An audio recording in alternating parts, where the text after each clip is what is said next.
Hey, so what's going on? For today's workout, I got an interesting little complex.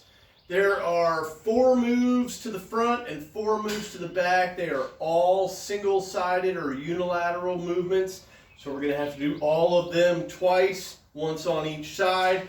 So you can work this into a workout, but really there's enough moves. Do 4 of them front, 4 of them back, all on each side. You've got a 16 total moves. So if you're moving through them even pretty quickly, it can become an entire workout. Then we've got 1 bilateral movement in a whole different direction, in a whole different tempo that mixes it up nicely. And I'll talk about some different ways that you can program it. So without further ado, the moves. First, we're going to call all of these the to the back moves, because we're facing our anchor. For this first one, we're focusing on movement at the shoulder. So I want to brace my core, I want to brace my hips. I'm faced at about 45 degrees to where my anchor is, with the opposite side of my body from where I am holding the anchor closer to the wall. So my anchor's this way and I'm about 45 degrees facing. You can choose your anchor. This is a little bit low. I would say shoulder level is best. If you've got a little higher, a little lower, it's fine.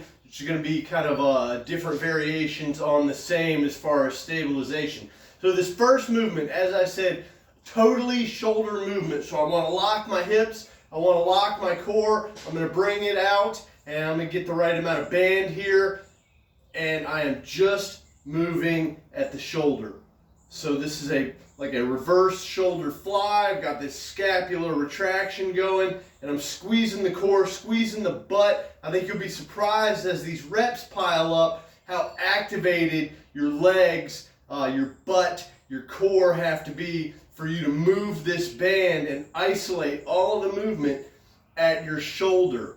Now for the second movement, and you can switch up the order of these movements however you like. I like this because of the different variations, and I like it because you can change the order. Even as you're doing it in a workout, you can do it frontwards and then you can do it backwards. For this move, I've got the anchor to my side. I'm going to focus all of the movement at my core this time. So I'm going to hold the band out front, about a little less than shoulder width. I've got the band out here, and I want to try to keep these arms right in front of my chest, keep the center of that band right in front of my chest, and just focus the movement squeezing at the core. I want to make sure that I control this eccentric contraction right here, the releasing under tension, nice and slow and controlled. Feel free to play with the tempo. An explosive movement out is great, but you want to make sure that you maintain the control backwards. And again, I want my feet braced, I want my knees braced, I want my hips try to stay as stable as possible and focus all of the movement right here with my obliques, just above my hips, and keep the hands right out in front of the chest. I really want you to squeeze those shoulders. The next movement, we are going to combine. Now you're going to kind of play with the angle. I'm a little less than 45 degrees away from my anchor, almost facing the anchor. And what I'm going to do this time, I'm going to turn at the shoulder, and I'm going to turn at the core and squeeze out on my shoulder. So I'm kind of combining those movements, getting a little bit more power, and I want to make sure that I control this relaxing motion as we come back towards the anchor. I want to make sure we squeeze. That's where we should feel it in the obliques the most, as we resist that pullback. And again, feel free to play with the angle. You can face closer to the anchor. You're not going to be able to get too far away because you're not moving the band away from the anchor at that point. Then, to add one more movement, since we're already facing this direction, and again, we're going to do all of these movements on both sides. The way I recommend you do it is, if you're doing the shoulder isolation first, you do that with the right arm and then with the left arm.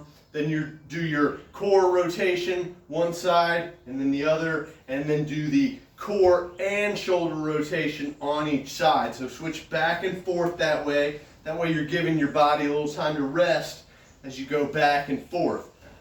This next movement is just a straight row. I'm going to try to, again, brace my core. I'm facing my anchor. I'm squeezing at the butt. I'm squeezing my quads, hips, the glutes. Everything is tight so that I can just move this band. And I'm going to have to kind of adjust here, get a little bit further away. I could choke up on the band, but I want to really be able to feel the pull, especially on this side here that is moving the resistance. You can feel it resisting the rotation in your body. So there's plenty of arm movement, but really this becomes almost entirely a core exercise with lots of shoulder stabilization and lots of just squeezing and stabilizing of the lower body. So those are our front movements. And now we're going to do our back move. We're faced away. You might call these the front movements because these are more of the pectoral engagement. This time I'm going to face to the side, and again we've got full shoulder movement here. I want to brace my core. I've got the anchor directly to my side, and this is essentially just a fly. Again, with the fly, I always say lead with the elbows. Get that palm pointed straight up so you can lead with the elbows. We don't want to hug it or punch it across. This is no good. We're getting our biceps involved. We're not really doing the shoulder and pectoral resistance on this movement. So the first movement, again, just motion at the shoulder, squeezing and stabilizing everything below that. Now, we are going to do a shoulder rotation. What we're going to do for this one is we're going to face towards the front a little bit more, so we're going to really feel it squeeze back here. Again, it's just a different angle on that core rotation. Our core rotates in almost a 360-degree movement, depending on how flexible you are. My kids could probably do more than 360 degrees, but we're just focusing on a different part of the range of motion. Now for the next movement, so that's two movements, the next one, we're going to combine those. Again, I'm going to have to step a little bit further away, and what I do is I'm not quite 45 degrees, I'm not quite sideways. You just, again, play with the angle. All of the angles are different versions of the same, and they're all great, and I encourage you to use several different angles in the same workout. So again, first one was shoulder movement only. The second one we were focusing on movement at the core and stabilizing with our shoulder. And for this next one, we are combining them. So I'm going to kind of squeeze across, pulling, again, leading with the elbow and turning at the core. You might find this exercise, your baseball player is going to be great, tennis players. If you do any sort of sport where any sort of rotational power is involved, this is going to be a great one. But also it's just a great upper body, shoulder stabilization, and core exercise. Now for the fourth movement, you might have guessed, we are going to go with a straight press. And again, we're squeezing at the core. I don't want my core to budge at all as I push this weight forward. Now feel free to play with the band combinations in this. You get closer, you can get further away, you can use different bands. I tell people, let the number of reps that you want to complete dictate the choice of your band, and then let the resistance dictate how many reps you go. So you're going to go with the red band first.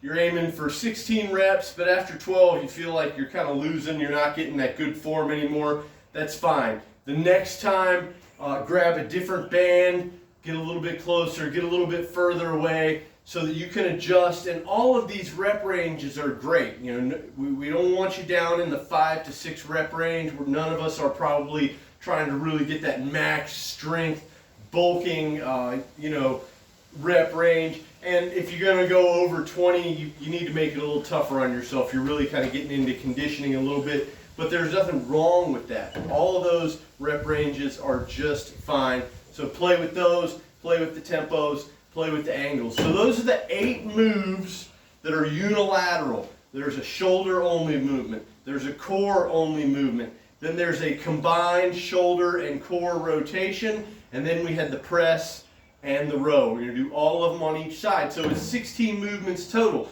And then for the last one, we're kind of changing the tempo, changing things up. It's a goofy looking move. I had somebody tell me it was going to drive their dog nuts. So do it in front of your dog and let me know how it goes. But what we're doing is we're trying to get an explosive movement and then using our body to stop the momentum. Now we're going to start here. I'll go sideways so you can see what we're doing. What I want to do is squat down just a little bit. I've got my arms at 45 degrees and I want to explode upwards. And then I want to use my core and shoulders to stop that momentum. I'll come to a full stop. I'm going to squeeze and then I'm going to explode downwards. And I'm going to use my hips to try to stop again that momentum. It should almost feel like you're jumping down off the bed of a truck. So when we do this exercise for reps, it's going to look like this. I'm going to explode down, stop, and then I'm going to go up, and stop, and down, stop, up, and stop. Really focusing on dropping the hips, squeezing with the core and the shoulders, creating that momentum downwards, and then stopping it with the glutes and the quads, almost like you're jumping down off a step or off the bed of a truck. And then on the way up, we're exploding upwards. We're using our core to stop that momentum and bring it down. You can do that for time. You can do that for reps. You can do that as you rotate through the exercises. You can do the 16 movements and then do that exercise. It's going to give you a whole different tempo and kind of a whole different feel. And it's a great way to combine a lot of different planes of motion into a single workout. Have fun with it, play with the angles, play with the resistances. Don't forget to just play with this and have fun. Movement is great, and these bands, one of the great things about them is they offer resistance in all different planes of motion, in 2 planes of motion at once, and you're very unlikely to hurt yourself by dropping them on your toes. I hope you enjoy it. Take care. Have a great Monday.